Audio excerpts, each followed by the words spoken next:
அஸ்ஸலாம் அலைக்கும். Welcome to Hasees recipes Tamil.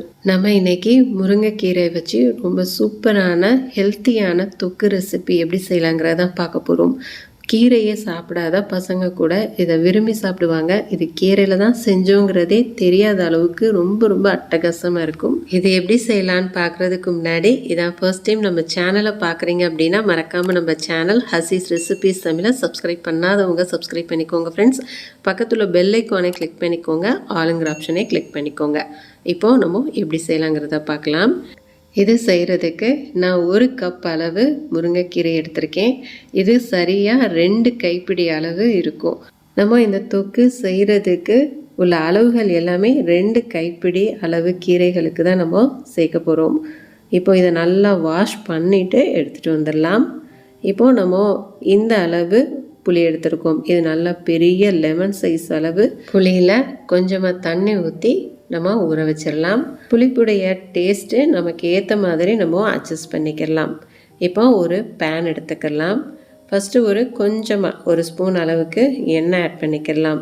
எண்ணெய் சூடானதுக்கு அப்புறமேலு ஒரு 7-8 வரமிளகாய் ஆட் பண்ணி நல்லா வறுத்துக்கலாம். நம்ம காரத்துக்கு ஏற்ற மாதிரி இந்த மிளகாயுடைய அளவுகளை நம்ம கம்மி பண்ணிக்கலாம். இப்போது நமக்கு லேசாக வறுபட்டுருச்சு பாருங்கள். இப்போ இந்த ஸ்டேஜில் நம்ம மிளகாவை எடுத்துடலாம். இப்போது மறுபடியும் கொஞ்சமாக எண்ணெய் ஆட் பண்ணிக்கலாம். எண்ணெய் சூடானதுக்கு அப்புறமேலு 1 ஸ்பூன் அளவுக்கு கடுகு ஆட் பண்ணிக்கலாம். கடுகு நல்லா பொரியணும், அதனால் நம்ம முதல்ல கடுகு ஆட் பண்ணிக்கலாம். கடுகு நல்லா பொரிஞ்சதுக்கு அப்புறமேலு நம்ம மற்ற பொருட்களை ஆட் பண்ணிக்கலாம்.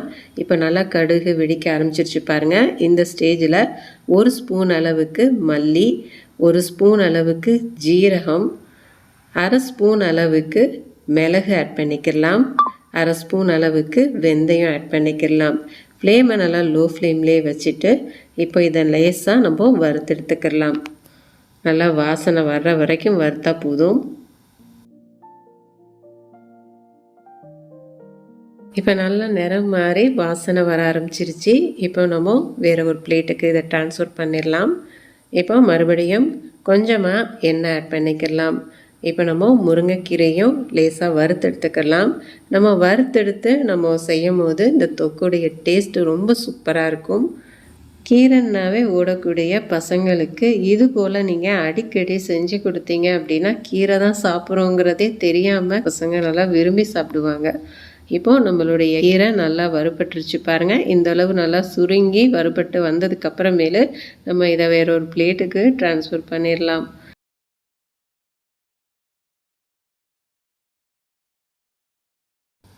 இப்போ ஒரு மிக்ஸி ஜாரில் நம்ம ஏற்கனவே வறுத்து வச்ச மிளகாய் அந்த மசாலா பொருட்களை ஃபஸ்ட்டு நம்ம கொரகொரப்பாக அரைச்சி எடுத்துகிட்டு வந்துடலாம். இந்த அளவு நம்ம கொரகொரப்பாக அரைச்சி எடுத்துகிட்டு வந்ததுக்கு அப்புறமேலு நம்ம வறுத்து வச்சுருக்கிற கீரையும் ஆட் பண்ணிக்கலாம். நம்ம ஊற வச்சுருந்தா புளியை நான் இது போல் கரைச்சி எடுத்துருக்கேன். இதிலேருந்து நம்ம அரைக்கிறதுக்கு தேவையான அளவு கொஞ்சமாக ஆட் பண்ணி இப்போ நம்ம அரைச்சி எடுத்துகிட்டு வந்துடலாம். பாருங்கள், இந்த அளவு நல்லா ஃபைன் பேஸ்ட்டாக அரைச்சி எடுத்துக்கோங்க. புளியில் விதை நார் இல்லாமல் இருந்துச்சு அப்படின்னா நீங்கள் அதை முழுசாகவே இதுக்குள்ளே ஆட் பண்ணி நீங்கள் அரைச்சி எடுத்துக்கலாம். இப்போது நம்ம தொக்கு செய்கிறதுக்கு தாளிச்சிடலாம். தாளிப்புக்கு ஒரு 3 டேபிள் ஸ்பூன் அளவுக்கு நல்லெண்ணெய் ஆட் பண்ணிக்கலாம். நல்லெண்ணெயில் செய்யும் போது ஒன்று நல்லா வாசனையாகவும் டேஸ்ட்டாகவும் இருக்கும். இப்போ 1 ஸ்பூன் அளவுக்கு கடுகு ஆட் பண்ணிக்கலாம். கடுகு நல்லா பொரிஞ்சதுக்கு அப்புறமேலு ஒரு 1/4 ஸ்பூன் அளவுக்கு பெருங்காயத்தூள் ஆட் பண்ணிக்கலாம். ஃப்ளேமை லோ ஃப்ளேம்லேயே வச்சுக்கோங்க, அப்போ தான் தீஞ்சு போகாமல் இருக்கும். இப்போ இந்த ஸ்டேஜில் நம்ம அரைச்சி வச்ச அந்த பேஸ்ட்டை நம்ம ஆட் பண்ணிக்கலாம். இப்போ இந்த ஸ்டேஜில் நம்ம கரைச்சி வச்ச மீத புளி தண்ணியையும் நம்ம இதில் ஆட் பண்ணிக்கலாம். புளிப்பு நமக்கு ஏற்ற மாதிரி நம்ம அட்ஜஸ்ட் பண்ணிக்கலாம். இப்போ நல்லா மிக்ஸ் பண்ணி விட்டுக்கோங்க. நான் கொஞ்சமாக தண்ணி ஊற்றி மிக்ஸி ஜாரையும் கழுவி ஆட் பண்ணிக்கிறேன். இப்போ ஒரு 2-3 நிமிஷத்துலேயே நல்லா நிறம் மாதிரி வந்திருக்கு பாருங்கள்.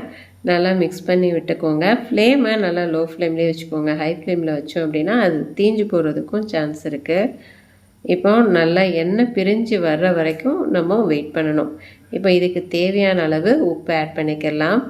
நார்மலாக நம்ம கீரைனாவே கொஞ்சம் கம்மியாக உப்பு ஆட் பண்ணால் தான் நமக்கு டேஸ்ட்டு நல்லாயிருக்கும். நீங்கள் உங்கள் டேஸ்ட்டுக்கு ஏற்ற மாதிரி உப்பை நீங்கள் கூடவோ குறைவோ அட்ஜஸ்ட் பண்ணிக்கோங்க. இப்போ நம்ம மூடி வச்சிடலாம். அடிக்கடி ஓப்பன் பண்ணிவிட்டு நல்லா மிக்ஸ் பண்ணிக்கோங்க. இது நல்லா எண்ணெய் பிரிஞ்சு வர்ற வரைக்கும் நம்ம வெயிட் பண்ணணும். நமக்கு எண்ணெய் லேசாக பிரிய ஆரம்பிச்சிருச்சு பாருங்கள். ஃப்ளேமை லோ ஃப்ளேம்லேயே வச்சுக்கோங்க. அப்போ தான் அடி பிடிக்காமல் இருக்கும். இப்போ நல்லா மிக்ஸ் பண்ணி விட்டுக்கலாம். இது ஒன்றும் கொஞ்சம் தொக்கு பதத்துக்கு வரணும். அதனால் மறுபடியும் நம்ம மூடி போட்டு மூடி வச்சிடலாம். இது கொஞ்சம் தெறிக்கும், அதனால் கண்டிப்பாக மூடி போட்டு மூடி வச்சுருங்க. இப்போ நல்லா திக்காய் வந்துட்டுருக்கு பாருங்கள். நல்லா எண்ணெயும் பிரிய ஆரம்பிச்சிருச்சு.